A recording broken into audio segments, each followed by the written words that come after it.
ഒരു റീൽ എടുത്താലോ? ഈ ടൈപ്പ് വീഡിയോസ് ഒക്കെ ഭയങ്കര ട്രെൻഡിങ് ആയപ്പോൾ ഇത് ഒരെണ്ണം ചെയ്യാം.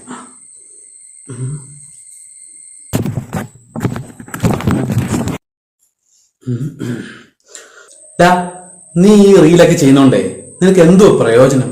ഈ പ്രയോജനം എന്താന്ന് ചോദിച്ചാൽ എനിക്കിപ്പോ നമുക്കൊരു നടനാവണമെന്നുള്ള ആഗ്രഹം ഉണ്ടല്ലോ. അപ്പോൾ ഈ ഓഡീഷൻസിനൊക്കെ പോകാറുണ്ട്. അപ്പോൾ ഓഡീഷനൊക്കെ പോകുമ്പോൾ അവർ ചോദിക്കും എന്തെങ്കിലും ചെയ്ത് എന്തെങ്കിലും ഉണ്ടെന്ന് ചോദിക്കും. അപ്പോൾ ഇതെടുത്ത് കാണിച്ചാലോ? നിനക്ക് ആക്ടർ ആണോ വെച്ചാൽ ഇത് കാണിച്ച സിനിമയിലൊന്നും ചാൻസ് ഒന്നും കിട്ടത്തൊന്നുമില്ല. ഇത് കാണിച്ച എന്തോട്ടാണ്? ഇത് ചുമ്മാ 30 സെക്കൻഡ് 40 സെക്കൻഡ് ഉള്ള റീലില്ല. ഇതുകൊണ്ട് എന്താ പ്രയോജനം? അല്ല, എന്നാലും നമുക്കിപ്പം ഈ ഓഡീഷനൊക്കെ പോകുമ്പോഴേ ഇത് കാണിക്കാൻ പിന്നെ നമുക്ക് അത്യാവശ്യം പോപ്പുലാരിറ്റി കിട്ടുമല്ലോ. നമ്മളിത് ചെയ്ത് കഴിഞ്ഞാൽ നമുക്ക് നല്ല റീച്ച് കിട്ടി കഴിഞ്ഞാൽ നമുക്ക് നല്ല വൈറലാവും, നല്ല പോപ്പുലാരിറ്റി കിട്ടും. അങ്ങനത്തെ ഇതൊക്കെ ഇല്ലേ? ഇതുകൊണ്ടൊന്നും ഒരു പ്രയോജനമില്ല. നിനക്ക് സിനിമയിൽ ചാൻസ് വേണമെങ്കിൽ നിനക്ക് ഓഡീഷനും എല്ലാം പോയി സെലക്ഷൻ കിട്ടണം. സിനിമയിലും സീരിയലൊക്കെ ചാൻസ് കിട്ടണമെങ്കിൽ. അല്ലാതെ ഇത് മൊബൈലിൽ ഇത് ചെയ്ത് ഇൻസ്റ്റാഗ്രാം ഇടുന്നോണ്ട് കുറച്ച് ലൈക്ക് കിട്ടും. അല്ലാതെ എന്ത് പ്രയോജനം ഇതുകൊണ്ട്? എന്ത് പ്രയോജനം? നീ ചെയ്യണ്ടാ, വെറുതെ എന്തിനു ചെയ്തുകൊണ്ട് പ്രയോജനം ഇല്ലല്ലേ? ശരി, ഞാൻ ചെയ്യുന്നില്ല.